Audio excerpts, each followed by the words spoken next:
samahan ko magluto tayo ngayon tanghalian. Meron po kami dito ngayong oyster mushroom ang tawag. Ito po yung lulutuin natin para ngayon kakainin. So, may lang po natin ito ng medyo bite size. Ayan.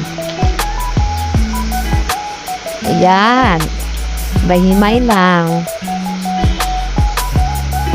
Hiwa-hiwa.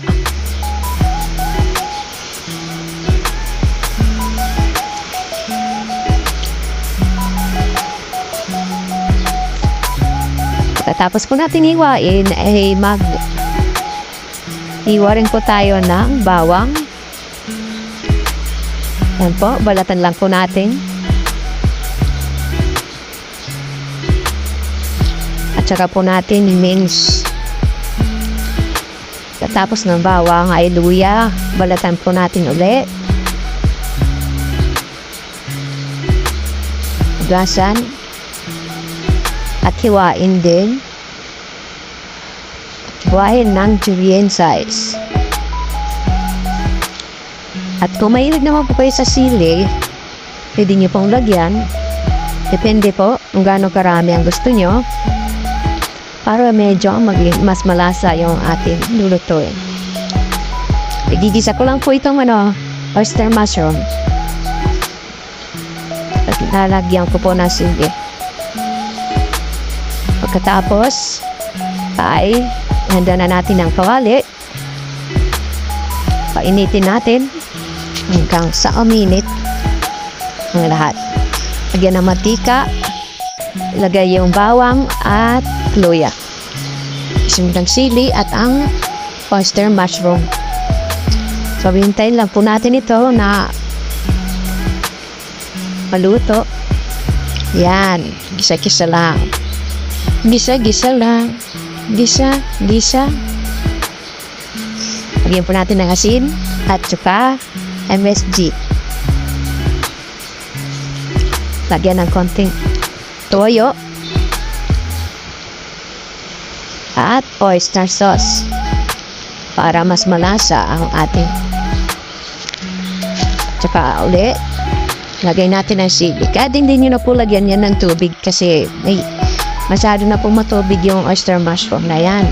Kaya pag kinisa mo yan, lalabas po yung moist niya. Tsaka po yan magiging tubig. Laluin lang natin at hintay lang natin hanggang sa maluto. Pag naluto na, ito na ay lagyan na natin. Wow, ang sarap. Tinuha po ang nilalagang baboy. Lagyan na po natin ng cabbage. Kalahati lang. Ito lang kasi yung kayang hiwain. Charot. Ayan. Ugasan po muna natin at saka natin hiwain. Hiwain po natin ang maliliit. At lalagyan din po natin ng patatas. Ayan po, mga kaibigan, mga manonood. Patatas po yan. Balatan ng mabuti. So, dito po isang pirasong patatas lang po yung kinuha ko. Para lang po karoon lang ng gulay yung ating nilaga. Saka yun, pag naluto na, lagay muna natin yung mga gulay sa ating nilagang baboy. Haluin, hintay hanggang sa maluto yung gulay. Tikman po natin. Yan.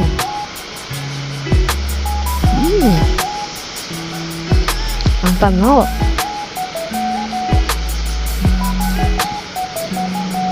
Tignan. At halu-haluin po natin.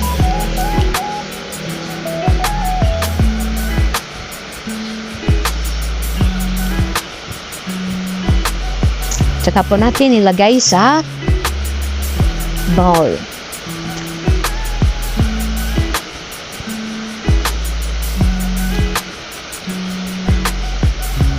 Lagyan po ng sabaw at ilabos ang lahat. Tapos na po natin lahat. Yan po, kakain na po muna tayo. Kain na. Sana po nagustuhan nyo ang aking niluto.